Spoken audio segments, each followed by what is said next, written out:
જૂનાગઢ શહેરમાં સફાઈ કર્મચારીઓ હડતાલ પર ઉતર્યા છે, જેને લઈને શહેરમાં ઠેર ઠેર ગંદકીના ઢગલા જોવા મળ્યા છે, જેથી લોકો ત્રાહિમામ પોકારી ઉઠ્યા છે। વિવિધ માંગણીઓને લઈને સફાઈ કર્મચારીઓ હડતાલ પર ઉતર્યા છે, જેને લઈને શહેરમાં સફાઈ કામગીરી ઠપ થઈ છે, જેથી શહેરીજનોને હાલાકી ભોગવવાનો વારો આવ્યો છે।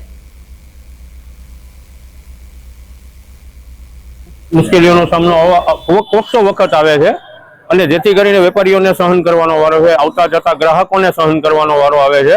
તો નગરપાલિકાને અમારી એક જ વિનંતી છે કે તાત્કાલિક આ સફાઈ રોજે રોજ વ્યવસ્થિત થવી જોઈએ અને હડતાલ બને એટલી વહેલી સમેટાઈ જાય એ નગરપાલિકાની જવાબદારી છે અને નગરપાલિકામાં ઘટતું પૂરું કરવા અમારી નમ્ર અપીલ અને સફાઈ થઈ જાય એવો મારું કચરાનો પ્રશ્ન છે એ છેલ્લા 2-3 દિવસથી છે।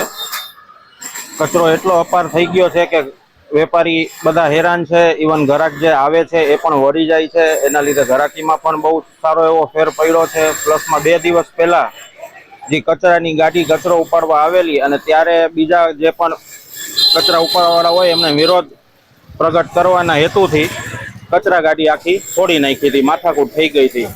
હવે આની જવાબદારી મહાનગરપાલિકાની લેવાની આવે છે। હવે અમે તો વેપારી છીએ ને આ દેશના આપણે સિટીઝન છીએ, બધું ટેક્સ બરોબર ભરીએ છીએ, તો અમારી ભૂલ શું? અમારો કોઈ આ પ્રશ્ન નથી। પ્રશ્ન છે